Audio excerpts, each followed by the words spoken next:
Hello বন্ধুরা, welcome back to my new blog. আশা করি সকলেই ভালো আছেন। আজকের ভিডিওটি তৈরি করেছি গাইবান্ধা সরকারি কলেজের নববর্ষকে কেন্দ্র করে। আশা করি ভিডিওটি ভালো লাগবে, আমাদের সাথেই থাকুন। পয়লা বৈশাখ বাংলা নববর্ষের প্রথম দিন, যা বাংলাদেশ ও ভারতের পশ্চিমবঙ্গ, ত্রিপুরা ও আসামের বাঙালিদের মধ্যে বিশেষভাবে উদযাপিত হয়। এটি একটি ধর্মনিরপেক্ষ উৎসব। সব ধর্মের মানুষ এটি উদযাপন করে। পুরনো বছরের বিদায় ও নতুন বছরের আগমনকে কেন্দ্র করে বাংলা নববর্ষ উদযাপন করা হয়। মুঘল সম্রাট আকবরের আমল থেকে বাংলা সনের সূচনা করা হয়।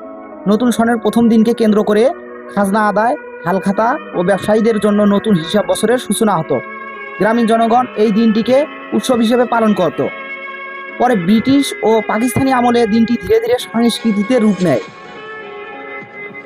1989 সন থেকে মঙ্গল শোভাযাত্রা চালু হয়, যা এখন ইউনেস্কোর সাংস্কৃতিক ঐতিহ্য হিসেবে স্বীকৃত। বর্তমানে পয়লা বৈশাখ কেবল একটি বর্ষবরণ উৎসব নয়, বরং বাঙালি জাতির সাংস্কৃতিক পরিচয় ও ঐতিহ্য প্রতীক হয়ে দাঁড়িয়েছে।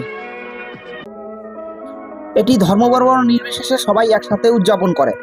তার ধারাবাহিকতায় আমরা গাইবান্ধা সরকারি কলেজ থেকে মঙ্গল শোভাযাত্রা বের করি, যেখানে উপস্থিত ছিল গাইবান্ধা সরকারি কলেজের সকল ছাত্রছাত্রী ও শিক্ষক মণ্ডলী।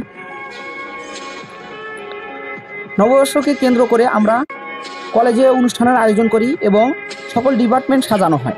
মোট কথা, দলমত নির্বিশেষে আমরা সকলে দিনটিকে আনন্দময় করেছি। আশা করি ভিডিওটি ভালো লেগেছে। আমাদের পরবর্তী ভিডিও পাওয়ার জন্য লাইক, কমেন্ট, শেয়ার করে আমাদের সাথেই থাকুন। আল্লাহ হাফেজ।